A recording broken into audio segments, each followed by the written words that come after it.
आप सभी को बहुत बहुत नमस्कार है और बहुत बहुत स्वागत है कक्षा 10 की हिंदी की ऑनलाइन क्लास के अंदर। हिंदी में पाठ पढ़ रहे हैं हम मुंशी प्रेमचंद द्वारा रचित कहानी ईदगाह। ईदगाह जिसमें हामिद एक छोटा बालक है और ईद का त्यौहार जो आता है और सभी लोग ईदगाह मेले में जाते हैं और वहाँ सभी बच्चे अपने मन के अनुरूप खिलौने लेते हैं, मिठाइयाँ खाते हैं। लेकिन हामिद के पास मात्र उसकी दादी अमीना के द्वारा दिए गए 3 पैसे थे। तो वो 3 पैसों का उपयोग किस प्रकार से करता है वही इस कहानी के अंदर बताया गया है। वहीं बाल मनोविज्ञान पर आधारित ये कहानी अत्यंत रोचक है और हमें अनेक प्रकार की सीख इस कहानी के माध्यम से मिलती है। तो हमने इस पाठ के अंदर पढ़ा था कि हामिद ने उन 3 पैसों का उपयोग है वो चिमटा खरीदने में किया था। वहीं जो मित्रगण थे उसके साथ में जो है मोहसिन, महमूद, नूरे, सम्मी, इन सब ने अपने पैसों को खाने पीने में उड़ा दिया, खिलौने, मिट्टी के खिलौने में उड़ा दिया। लेकिन हामिद ने अपने 3 पैसे का उपयोग है अपनी दादी अम्मा का ख्याल रखते हुए जो है चिमटा खरीदा, क्योंकि दादी जब बूढ़ी थी और जब रोटियां पकाती थी तो अक्सर उसके हाथ है वो जल जाया करते थे। हामिद को मेले के अंदर भी अपनी दादी का ख्याल रहा और चिमटा उसने खरीदा जो कि उसके घर के लिए भी काम का था। और वहीं उस बालक के मन में अपनी दादी के प्रति कितना प्रेम था वो भी इस कहानी के अंदर जो है लेखक ने बखूबी दर्शाने की कोशिश है वो की है। तो अब जब सबने अपने अपने खिलौने वगैरह खरीद लिए और हामिद ने जब चिमटा खरीदा तो दोस्त ने उसका जो दोस्त थे उसके साथ वाले संगी उन्होंने हामिद का बहुत मजाक उड़ाया। लेकिन हामिद ने जो है अपनी बात उनके सामने जिस प्रकार से रखी है और अपने चिमटे की तारीफ है उसने किस प्रकार से की है वो इसके अंदर बताया। हामिद ने अपने चिमटे को बहुत महत्वपूर्ण बना दिया था और अंततः जब ये मेला वापस गांव की तरफ जाना था तो उसके दोस्तों को ये लगा कि उन्होंने फालतू में अपने पैसे हैं वो बर्बाद कर दिए हैं। लेकिन अब चूँकि अब उनके पास समय भी नहीं था और उनका जो दल था वो घर की तरफ रवाना हो चुका था। तो हम उसमें आगे पढ़ते हैं कि भाग 5 है ये कहानी का। तो भाग 5 में हम इसके आगे का घटनाक्रम है वो पढ़ रहे हैं। चिमटे ने सभी को मोहित कर लिया था। मोहित यानी रिझा लिया था। सबके मन में चिमटे ने अपने प्रति है प्रेम भाव पैदा कर लिया था। लेकिन अब पैसे किसके पास धरे थे? लेकिन जो महमूद, नूरे, सम्मी सब ने पैसे तो खर्च कर दिए। किसी ने खिलौने खरीद लिए, किसी ने मिठाइयाँ खा ली, झूले खा लिए, शरबत पी लिया। तो अब उनके पास पैसे भी नहीं थे। फिर मेले से दूर भी निकल आए हैं। 9 कब के बज गए, धूप तेज हो रही है, घर पहुंचने की जल्दी हो रही है। बाप से जिद भी करे तो चिमटा नहीं मिल सकता। अगर वो अब अपने पिताजी से कहे कि हमें चिमटा लेना है, वापस मेले में चलो, तो पिताजी कुछ नहीं करने वाले। हामिद है बड़ा चालाक। बच्चों के मन में जो उसके संगी थे उनके मन में हामिद के प्रति ये भावना है कि हामिद चालाक है, इसने अपने पैसे बचा रखे थे और फिर चिमटा खरीदा और इसलिए बदमाश ने अपने पैसे भी बचा रखे थे। तो उनके दोस्तों के मन में ऐसा ख्याल आया। अब बालकों के 2 दल हो गए, यानी 2 ग्रुप हो गए, 2 भाग हो गए। एक तरफ तो वो चारों थे, मोहसिन, महमूद, नूरे, सम्मी एक तरफ है और हामिद बेचारा बिल्कुल अकेला। शास्त्रार्थ हो रहा है। शास्त्रार्थ यानी तर्क वितर्क है। सब एक दूसरे को अपने अपनी बढ़ा चढ़ा कर कह रहे हैं। सम्मी तो विधर्मी हो गया।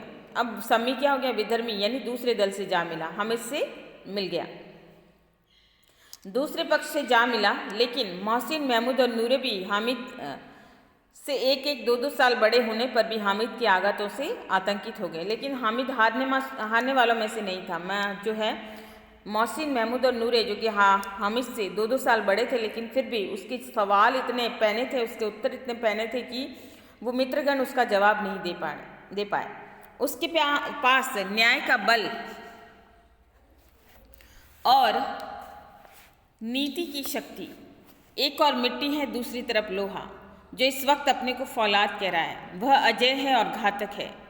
अगर कोई शेर आ जाए तो मियाँ भिश्ती के छक्के छूट जाए, मियाँ सिपाही मिट्टी की बंदूक छोड़कर भागे, वकील साहब की नानी मर जाए, चौगे में मुंह छिपाकर जमीन पर लेट जाए, मगर ये चिमटा, ये बहादुर, ये रुस्तम हिंद लपक कर शेर की गर्दन पर सवार हो जाएगा और उसकी आंखें निकाल लेगा। ये सब कौन कह रहा है? ये सब कह रहा है हामिद अपने दोस्तों में अपने चिमटे का प्रभाव जमाता हुआ कहता है कि यानी कि यहाँ पर जो दोस्तों का जो दल चल रहा है उसमें जो है हामिद ने अपने 3 पैसों से कैसा रंग जमा दिया है वो रंग इसमें बखूबी दिखाई दे रहा है। और वो अपने प्रबल तर्कों के माध्यम से अपने मित्रों को जो है बता रहा है कि उसका जो चिमटा है वो उनके खिलौनों से ज़्यादा सर्वश्रेष्ठ है और उपयोगी है। तो इस बात के आधार पर वो ये कहता है कि वही लेखक ये कह रहे हैं कि उसके पास न्याय और नीति का बल था, यानी कि हामिद ने जो चिमटे को श्रेष्ठ साबित करने के लिए उसने जो तर्क दिए थे वो तर्क वास्तव में न्याय और सत्य पर आधारित थे। और अब बालक उसके चिमटे को अपने खिलौना से श्रेष्ठ स्वीकार करने के लिए अंततः तैयार हो जाते हैं, यानी जो उसके संगी साथी है वो उसके लिए तैयार हो जाते हैं। और फिर क्यों न हो, क्योंकि खिलौने तो वास्तव में मिट्टी के थे और हामिद का चिमटा मजबूत भी था और लोहे का बना हुआ था और वास्तव में वह उनके खिलौनों के सामने वो फौलाद का साबित हो रहा था। और वह चिमटा बच्चों के खिलौनों से श्रेष्ठ था, अजय और घातक भी, यानी जिसे हराया भी नहीं जा सकता था, और घातक यानी नुकसानदायक भी, कि अगर इन सब के खिलौनों पर एक एक चिमटा पड़ जाए तो सारे के सारे इन खिलौनों की हालत है वो खराब हो जाए। वहीं हामिद तर्क देता हुआ कहता है कि अगर जो है शेर आ जाए तो तुम्हारे सारे खिलौने क्या करेंगे, मियाँ बिस्ती के छक्के छूट जाएंगे, अर्थात मियाँ बिस्ती है वो परास्त हो जाएगा और वो शेर का सामना नहीं कर पाएगा, और मियाँ सिपाही मिट्टी की बंदूक छोड़कर भाग जाएंगे, यानी शेर है वो सिपाही की हालत ख़राब कर देगा और वकील साहब की नानी भी मर जाएगी, यानी कि तुम्हारे सारे खिलौने हैं वो मेरे चिमटे से बेहतर नहीं है, बल्कि मेरा चिमटा है वो बेहतर है, और अगर शेर आए तो वो उसका सामना भी कर सकता है। तो हामिद अपने चिमटे की प्रशंसा करते हुए कहता है कि ये चिमटा, ये बहादुर, ये रुस्तमे हिंद, उसने उसको रुस्तमे हिंद की जो है उपाधि दी है कि ये रुस्तमे हिंद लपक कर शेर की गर्दन पर सवार हो जाएगा और उसकी आंखें निकाल लेगा, यानी कि उसने अपने चिमटे को रुस्तमे हिंद यानी हिंद का पहलवान या जो है ताकतवर चिमटा उसका कह सकते हैं, बहादुर चिमटा, तो वो उन खिलौनों से बेहतर साबित हो जाएगा। और शेर की आंखें, क्योंकि चिमटा है वो मजबूत है और फौलाद का बना हुआ, लोहे का बना हुआ, तो वो शेर का सामना फिर भी करने में सक्षम है, लेकिन अन्य खिलौने हैं वो उसकी बराबरी नहीं कर सकते। तो हामिद ने अपने खिलौनों का रंग जमा दिया, अपने चिमटे का रंग जमा दिया, और उसने कहा कि उसका खिलौना या उनके खिलौनों से हामिद का चिमटा है वो ज़्यादा बेहतर है। क्योंकि अगर देखा भी जाए तो हामिद के चिमटे के मुकाबले उनके खिलौने हैं वो मिट्टी के बने हुए थे, और उनके पास न तो, और अंत में जो ये खिलौने हैं उनका अंत यही होना है कि वो सब टूट फूट जाएंगे, और अंत में जो चिमटा है वो न तो कभी नष्ट होगा और वो हमेशा घर में काम की उपयोगी वस्तु के रूप में काम आएगा, और लोहे का भी बना हुआ है तो वो उनसे कहीं ज़्यादा बेहतर था। तो हामिद ने अपने चिमटे का रंग है वो बखूबी अपने दोस्तों के ऊपर जमाया है, और इस प्रकार से मुंशी प्रेमचंद जी ने काफ़ी सुंदर तरीके से अपनी बात कही है। और वहीं उन्होंने मुहावरेदार भाषा का प्रयोग किया है, जैसे कि छक्के छूट जाना, इसके साथ ही नानी याद आ जाना, नानी मर जाना जो है ये भी है, और फिर गर्दन पर सवार हो जाना जो है, कई प्रकार के उन्होंने जो है मुहावरों का प्रयोग है मुंशी प्रेमचंद जी ने किया है। तो इस प्रकार से ये इधर भी ये आ गया। तो ये लेखक ने काफ़ी सुंदर तरीके से अपनी बात को इस जो है गद्यांश के माध्यम से कहने का प्रयास है वो किया है।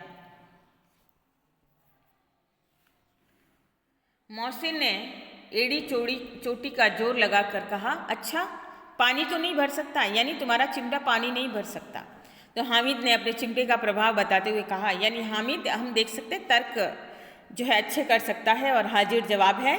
तो वो कह रहा है कि हामिद ने चिमटे को सीधा खड़ा करके कहा, भिश्ती को एक डांट लगाएगा बताएगा तो दौड़ा हुआ पानी लेकर उसके द्वार पर छिड़कने लगेगा, यानी मेरा चिमटा मजबूत है, बहादुर है और हिंद का पहलवान है, रुस्तमे हिंद है, तो ऐसे में तुम्हारा भिश्ती जब मेरा कहना नहीं मानेगा तो मेरा चिमटा है उसको डांट लगाएगा और तुम्हारा भिश्ती भागा भागा जाएगा और जहाँ पानी छिड़कना है वहाँ पानी छिड़केगा। मोहसिन परास्त हो गया, यानी वो उसकी बातों को जो है जवाब नहीं दे पाया, पर महमूद ने कुमुक पहुंचाई, यानी उसने कुतर्क किया कि कैसे उसको चोट पहुंचाई जाए। अगर बच्चू पकड़ा जाए तो अदालत में बंदे बंदे फिरेंगे, तब तो वकील साहब के पैरों पड़ेंगे, यानी कि अगर किसी को डांट लगवाओगे, किसी के साथ जबरन अनुचित व्यवहार करोगे तो क्या होगा, तुम्हें पुलिस पकड़ेगी। और अगर बच्चू पकड़ा जाए तो फिर अदालत में बंदे बंदे फिरोगे, यानी वहाँ केस के चक्कर में पड़ जाओगे और फिर तुम्हारे ऊपर केस चलेगा और फिर तुम कुछ नहीं कर पाओगे। तब तो वकील साहब के पैरों पड़ोगे, यानी उसके पास वकील था तो तुम्हें वकील के पैरों पड़ना पड़ेगा, क्योंकि वकील ही केस लड़ सकता है। तब हामिद ने इस प्रबल तर्क का उत्तर नहीं दिया, यानी उसके पास इसका कोई जवाब नहीं था। उसने पूछा, हमें पकड़ने कौन आएगा? तब नूरे ने अकड़ कर कहा, ये बंदूक वाला सिपाही है, वो तुम्हें पकड़ने के लिए आएगा। हामिद ने मुंह चिढ़ा कर कहा, ये बेचारे हम बहादुर रुस्तमे हिंद को पकड़ेंगे? अच्छा लाओ अभी जरा कुश्ती हो जाए, इसकी सूरत देखकर दूर से भागेंगे, पकड़ेंगे क्या बेचारे। यानी कि जब उसने कहा कि जो है सिपाही है उसको पकड़ेगा, तो हामिद ने अपनी बात को वापस तर्क के साथ प्रस्तुत किया कि ये तो कमज़ोर है, ये तो मेरे चिमटे को देखकर ही भाग खड़ा होगा और कुश्ती करवा लो, अभी देखना है तो चाहे तो।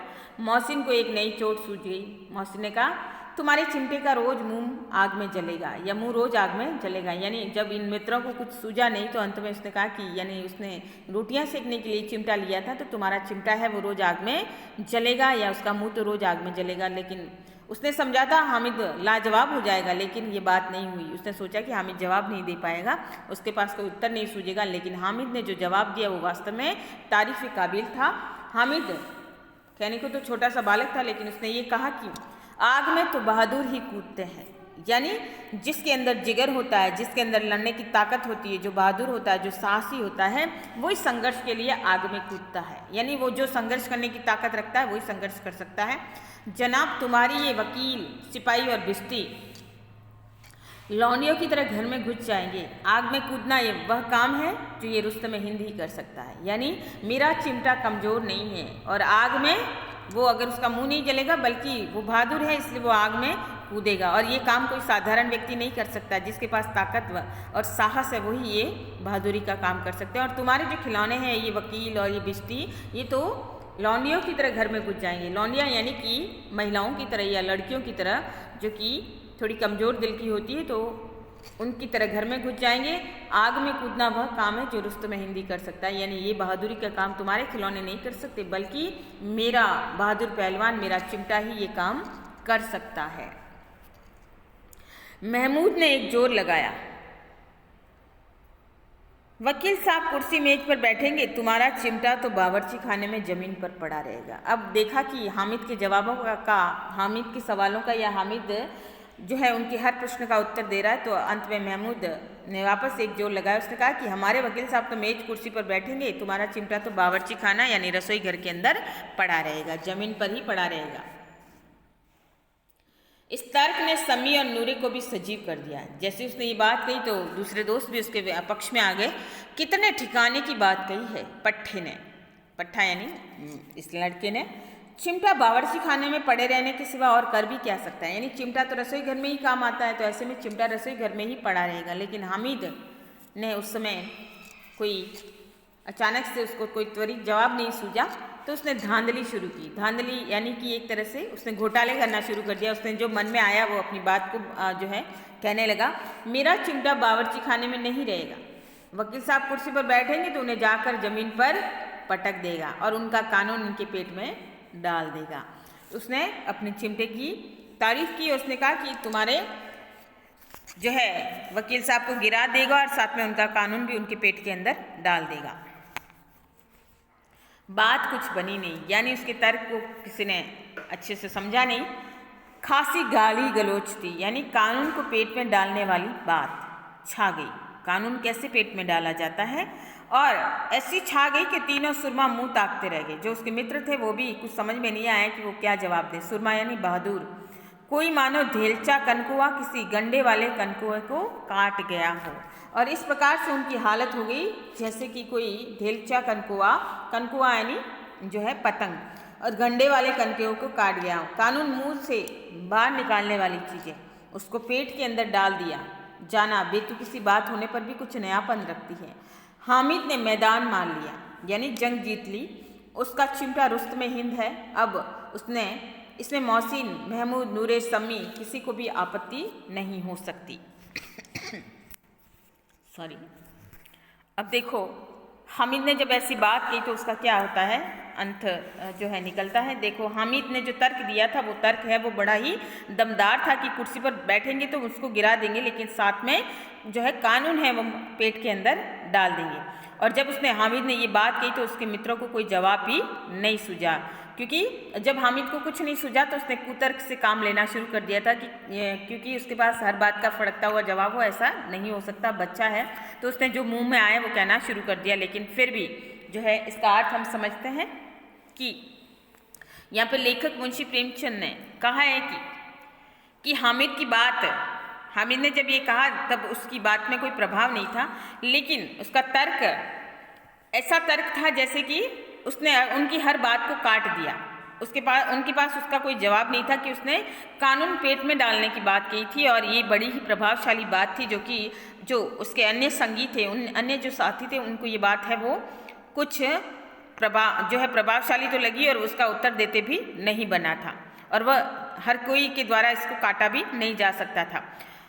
और वे सब के सब उसके विमुख थे, लेकिन फिर भी उनको उसकी बात का कोई जवाब भी नहीं सूझ रहा था। और उसने जो लेखक ये कहते हैं कि मानो कोई धेलचा कनकुआ, धेलचा यानी कि सस्ता पतंग, कम पैसे की पतंग जिसे हम कह सकते हैं 1-2 आने की या 1-2 पैसे की कम कीमत वाली जो पतंग है, और किसी गंडे वाले कनकुए, अर्थात हम कह सकते हैं गंडे वाला यानी कि महंगी पतंग, एक सस्ती पतंग धेलचा कनकुआ, एक महंगी पतंग जिसके ज़्यादा पैसे लगे हैं, वो उससे बड़ी भी होती है, और कीमती पतंग को जैसे काट दे। यानी कि हामिद की बात वैसी थी जैसे किसी सस्ते पतंग ने कीमती पतंग को काट दिया हो। यानी ये कीमती पतंग जो है महंगी भी होती है, और वहीं उसका कह सकते हैं उसका वर्चस्व या उसका प्रभाव भी सस्ती पतंग से अच्छा होता है। लेकिन यहाँ पे उल्टा हो गया कि सस्ती पतंग के माध्यम से बड़ी मजबूत पतंग को जैसे काट दिया गया हो। और फिर कानून को तो मुंह से निकालने वाली, यानी कानून को हमेशा बोला जाता है, वक्तव्य दिया जाता है, वाद विवाद किया जाता है, लेकिन जैसे हामिद ने ये कहा कि इसे पेट में डाल दिया जाएगा, तो ये कुछ बेतुकी सी बात थी, लेकिन फिर भी उन सब के लिए नयापन जरूर रखती थी। भले ये कुतर्क था, भले ये बात कहीं हामिद की बनी न हो, लेकिन फिर भी ये कुछ अलग था, ये कुछ प्रभावशाली थी। और हामिद की इस बात ने उन मित्रों के ऊपर रंग भी जमा दिया था, और उन मित्रों को उनका कोई जवाब भी नहीं सूझ रहा था। यानी कि हामिद के हाथों ये चारों मित्र हैं वो पराजित हो गए थे। हामिद ने मैदान मान लिया था, यानी हामिद ने मैदान मान लेना, जंग जीत लेना, अपनी श्रेष्ठता को उसने साबित कर दिया था कि उसका चिमटा रुस्तमे हिंद है। यानी हामिद का चिमटा है वो हिंद का पहलवान है, ताकतवर है, उनकी सबके खिलौने की अपेक्षा। और इससे मोहसिन, महमूद, नूरे, सम्मी किसी को भी कोई आपत्ति नहीं हो सकती। उसके मित्रों के ऊपर इसका बड़ा प्रभाव पड़ा, और अंत में उन्होंने स्वीकार कर लिया कि हामिद का चिमटा ही मजबूत है, हामिद का चिमटा ही ताकतवर है। विजेता को हारने वालों से जो सत्कार मिला स्वाभाविक है वो हामिद को भी मिला। हामिद ने अपना प्रभाव जमा लिया था, और अब विजेता कौन था? यहाँ हामिद था, तो हामिद को भी वह सत्कार मिला। देखिए, हम अगर इसी बात को ऊपर की तरफ देखें तो हामिद, मुंशी प्रेमचंद जी ने जो है बताया कि बालकों के मनोभाव को बताया कि बालक कैसे अपनी बात को रखने के लिए अपने तर्कों के माध्यम से अपने आप को श्रेष्ठ साबित करते हैं। तो यह हामिद ने भी अपने मित्रों के सामने अपने आप को श्रेष्ठ साबित किया। और वहीं जो कह सकते हैं कानून को पेट में डालना जो है ऐसी कड़ी बात थी, और उसके सभी मित्रों को जो है निरुत्तर कर दिया था। और बालक जब बहस करते हैं तो वो अच्छा बुरा सब भूल जाते हैं, वो किसी भी प्रकार के अपने प्रभाव को जमाने के लिए हर प्रकार के तर्क कुतर्क का सहारा लेते हैं। तो यहाँ पे हामिद की बात भी इसी प्रकार से थी। हालांकि उसने कुतर्क का सहारा भी लिया था, लेकिन उसकी बात में दम था और कुछ नयापन भी था, तो उसके मित्र उसके सामने जो है चुप हो गए थे। और ऐसे में हामिद ने अपने आप को श्रेष्ठ साबित कर लिया और वो जीत गया था उन सभी मित्रों से। तो हामिद को अब उसके मित्रों के माध्यम से जो है सम्मान भी मिला। औरों ने 3-3, 4-4 आने पैसे खर्च किए पर कोई काम की चीज़ न ले सके। अब उनको पश्चाताप हो रहा था कि उन्होंने इतने सारे पैसे भी खर्च किए, लेकिन खिलौने लिए कोई ढंग की चीज़ है वो नहीं ले पाए। हामिद ने 3 पैसे में रंग जमा लिया। हामिद के पास तो उसकी दादी माँ ने सिर्फ 3 पैसे दिए थे, लेकिन फिर भी उसने 3 पैसे में कुछ ऐसी चीज़ खरीदी थी कि उन सब मित्रों के ऊपर उसका प्रभाव जम गया था। सच्ची तो है, खिलौनों का क्या भरोसा, टूट फूट जाएंगे। हामिद का चिमटा तो हमेशा बना रहेगा बरसों तक, कि ये एक ऐसी वस्तु थी जो लोहे से बनी हुई थी और घर में काम की उपयोगी भी थी, और उनके खिलौने तो टूट फूट भी जाएंगे, लेकिन हामिद का चिमटा है वो हमेशा बना रहेगा।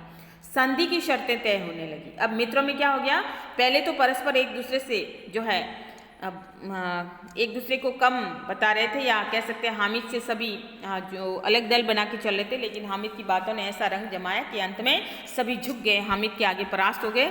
और उसके बाद अब वो हामिद से वापस दोस्ती गांठने लगे थे कि कैसे करके हम इससे दोस्ती बना ले, और फिर संधि की शर्तें तय होने लगी। मौसिन ने कहा, जरा अपना चिमटा दो, हम भी देखें, तुम हमारा बिस्टे लेकर देखो। फिर बच्चे हैं, आखिर तो बालक थे, तो हामिद से चिमटा मांगा और फिर कहा तुम हमारे खिलौने देख लो। महमूद और नूरे ने भी अपने अपने खिलौने पेश किए। उसने भी हामिद के सामने उन सब ने भी अपने अपने खिलौने हैं वो बताना शुरू किया। हामिद को इन शर्तों में मानने से कोई आपत्ति नहीं थी।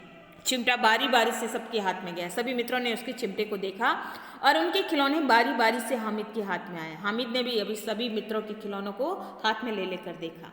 कितने खूबसूरत खिलौने हैं। और हामिद आखिर तो बच्चा है, बालक है, तो उसने जैसे ही उन खिलौनों को देखा तो उसने मन से तारीफ की कि तुम्हारे खिलौने बहुत ही सुंदर है।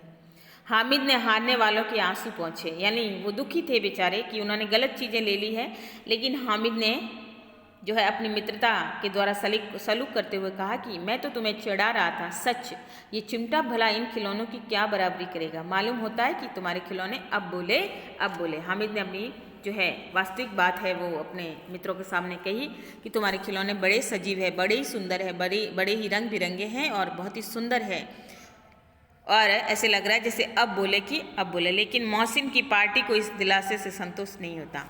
यानी हामिद उनकी बात को दिलासे के रूप में जो है दे भी रहा है, लेकिन उनके मित्रों को और हामिद की जो भी ये पार्टी थी, मौसिन की जो पार्टी यानी ये मित्र मंडली थी, उनको हामिद के इस तारीफ से, इस प्रशंसा से उनको संतोष नहीं होता, क्योंकि हामिद के चिमटे का रंग है वो बहुत बैठ गया था। हामिद का सिक्का खूब बैठ गया था। चिपका हुआ टिकट अब पानी से नहीं छूट रहा था। चिपका हुआ टिकट यानी एक बार जो बात है प्रभावी ढंग से हामिद ने अपने आप को प्रभावी ढंग से अपने मित्रों के सामने प्रस्तुत कर दिया था, और अब भले ही हामिद अपनी इस बात से मुकर भी जाना चाहे तो भी जो है मित्र इसको मानने के लिए तैयार नहीं होंगे। जिस प्रकार से लिफाफे के ऊपर हम किसी प्रकार का टिकट अगर उसके ऊपर चिपका भी दें और फिर अगर हम उसको जल से धीरे धीरे छुड़ाना चाहे तो वो टिकट है नहीं छूटता। तो हामिद की बातों का प्रभाव उनके मन मस्तिष्क पर, उन बालकों के मन मस्तिष्क पर इतना ज़्यादा बैठ गया था कि अब हामिद अगर उनको सहानुभूति भी दिखाता है तो उनको ये सब ठीक नहीं लग रहा था। यानी उनके मन में चिमटे का प्रभाव है वो बैठ गया था, हामिद की बातों का प्रभाव बैठ गया था। मौसिन बोलता है, लेकिन इन खिलौनों के लिए कोई हमें दुआ तो न देगा। भले ही हमारे खिलौने अच्छे हैं, लेकिन हमारी घर जाने पर कोई हमारी तारीफ नहीं करेगा। महमूद, दुआ को लिए फिरते हो, उल्टे मार न पड़े। अब बच्चों को अपनी अम्मी जान याद आने लगी थी, तो उनको ये लगा कि घर जाएंगे तो कहीं डांट न पड़ जाए। अम्मा जरूर कहेगी कि मेले में ये मिट्टी के खिलौने तुम्हें मिले, यानी अम्मा डांटेगी कि तुम ये क्या कचरा उठाकर लाए हो। हामिद को स्वीकार करना पड़ा कि खिलौनों को देखकर किसी की माँ इतनी खुश नहीं होगी जितना दादी चिमटे को देखकर होगी। हामिद को अपनी दादी का चेहरा याद आ रहा है। वो अपने मित्रों को कहता है कि तुम्हारी माँ भले खुश न हो, लेकिन मेरी दादी अम्मा मेरे चिमटे को देखकर बहुत प्रसन्न हो जाएगी। 3 पैसे ही में तो उसे सब कुछ करना था। उसके पास मात्र 3 पैसे थे, तो जो दादी ने उसे मेले में जाते समय ईदगाह जाते हुए दिए थे, और वो भी उसको खाना पीना खर्च करने के लिए दिए थे। लेकिन हामिद ने परवाह नहीं की अपने खाने पीने की, अपने पेट भरने की, बल्कि उससे अपनी दादी का ख्याल था और उसने वो चिमटा खरीदा। उन पैसों के इस उपयोग पर पछतावे की बिल्कुल ज़रूरत नहीं थी। हामिद ने अपने आप को कड़ाई के साथ रोका होगा, तब जाके उसने ये पैसा है उसका उपयोग किया था। फिर अब तो चिमटा रुस्तमे हिंद है, सभी खिलौनों का बादशाह है, कि हिंद का पहलवान है और सभी खिलौनों में सबसे श्रेष्ठ है खिलौना जो है उसका चिमटा है। रास्ते में महमूद को भूख लगी, उसके बाप ने उसे केले खाने को दिए। अब महमूद को भूख लगी तो उसके पिता अबू जान है उसके साथ में चल रहे थे, और फिर जब उसने अपने पिता से भूख लगने पर केले मांगे तो उसके पिता ने जब केले दिए तो महमूद ने केवल हामिद को साजी बनाया। साजी यानी उसके साथ ही उसने केले खाए, यानी उसको बांटा उसके साथ, और उसके अन्य मित्र मुंह ताकते रह गए और दूसरे दोस्तों को उसने कुछ नहीं दिया, क्योंकि हामिद का प्रभाव है उसके ऊपर जम गया था। ये उस चिमटे का प्रसाद था। हामिद को वैसे भी भूखा था, बेचारे ने कुछ खाया नहीं था, लेकिन अब उसे केला भी मिल गया था तो उसने केला खाया, और ये उस चिमटे का प्रसाद था, ये हामिद की बातों का प्रभाव था। ये जो चिमटा उसने खरीदा था उसका रंग है वो इन मित्रों के ऊपर जमा हुआ था। तो अंत में हामिद ने अपनी जीत को साबित भी कर दिया था। तो इस प्रकार से ये भाग इसका 5 है। तो इसमें हमने समझा है कि किस प्रकार से मित्रगण हैं वो हामिद के खिलौने या हामिद के चिमटे को देखकर वास्तव में प्रभावित हुए, और वहीं हामिद ने अपनी बातों के माध्यम से चिमटे का प्रभाव है वो बखूबी जमा लिया था। और वास्तविक सत्य भी था कि खिलौने जरूर दिखने में सुंदर थे, लेकिन वो मिट्टी के थे और उसमें पैसा भी खर्च हुआ था। वहीं हामिद का चिमटा है वो मजबूत था, उपयोगी था और घर में काम आने वाली चीज़ थी, और दादी के लिए उसने ख्याल रखकर ये चिमटा खरीदा था। तो इस प्रकार से खिलौनों की अपेक्षा चिमटा बहुत अधिक श्रेष्ठ था, रुस्तम हिंद था, खिलौनों का बादशाह है वो। हामिद ने अपनी बातों से भी साबित कर दिया था और उसने ये खरीद कर भी साबित कर दिया था कि उसने कुछ उपयोगी वस्तु खरीदी है।